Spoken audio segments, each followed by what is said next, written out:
What's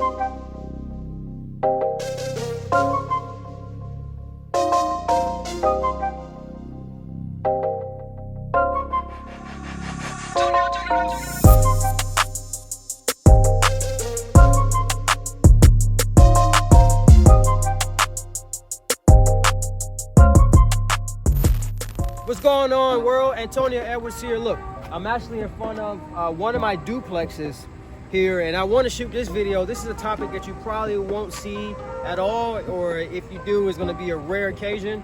This is a duplex I took over subject to not too long ago, and basically just to give you a recap of what a subject to deal is. I'm gonna give you some real numbers. So basically, this was a motivated seller that we obtained through a cold call lead, right? And he was asking $62,000 cash.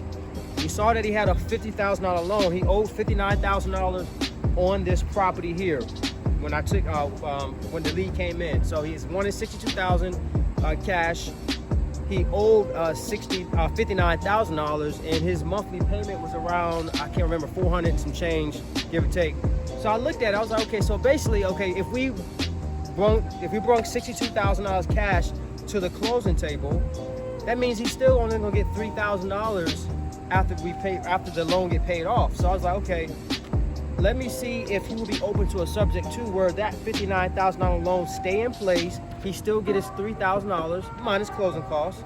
If we had him agree to pay the closing costs, which we didn't, I can get to that in a little bit, but he would still get the same $3,000 regardless, whether the loan stay in place or whether we come to the closing table $62,000 cash.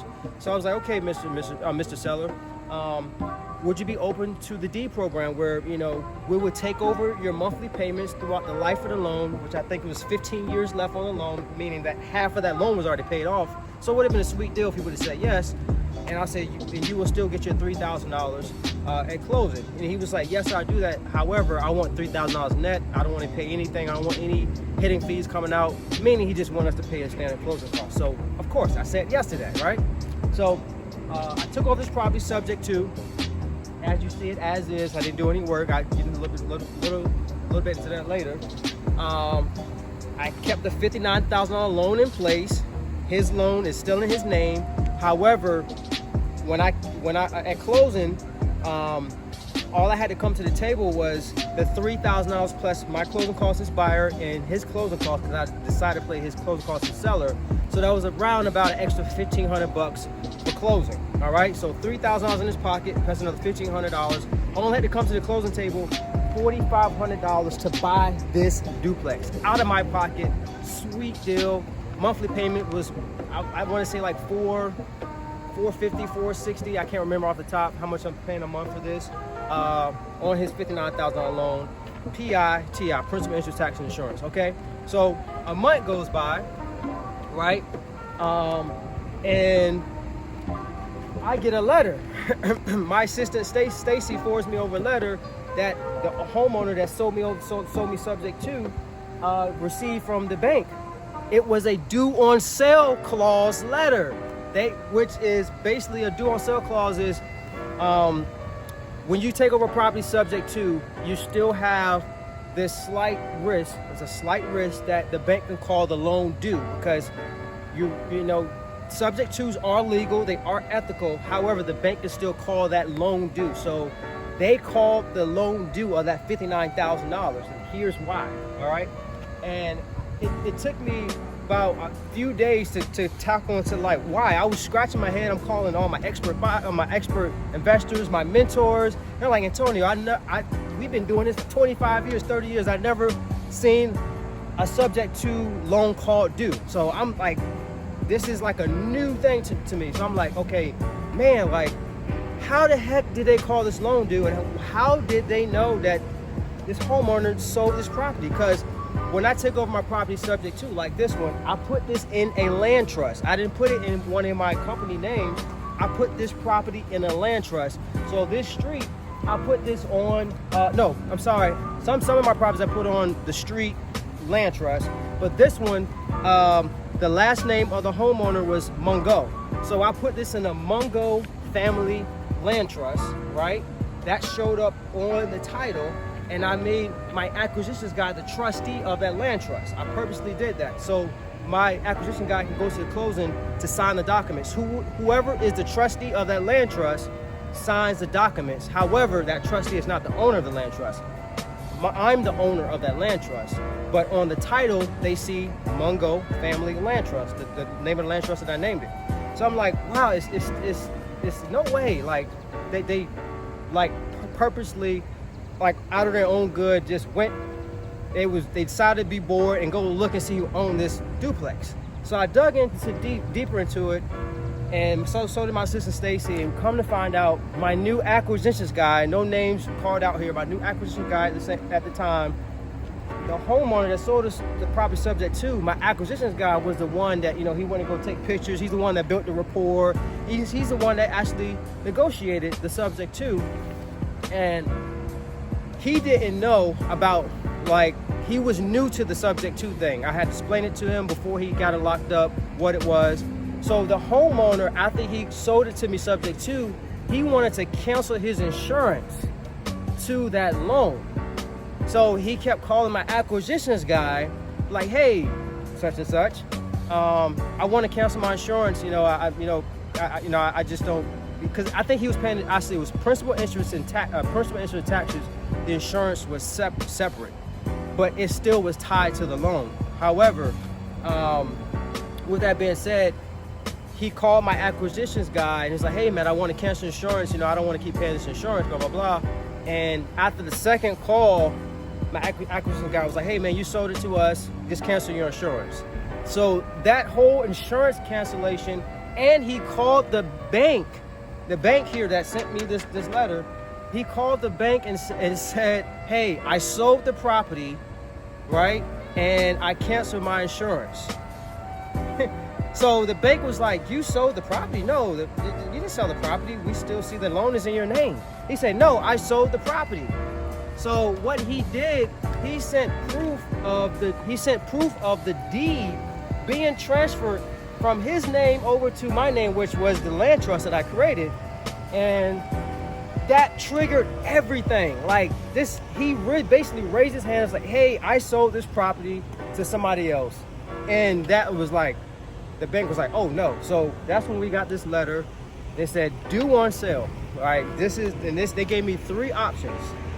And this was a whole new territory for me. So basically, option number 1, contact us to determine if the loan is eligible for an assumption.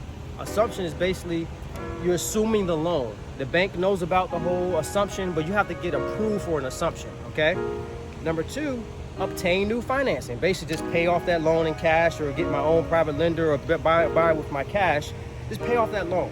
Or number 3, which was the easiest route, transfer the title back to your name. Basically that person who sold this this duplex you see behind me, transfer it over back to his name, and then provide proof that is in his name.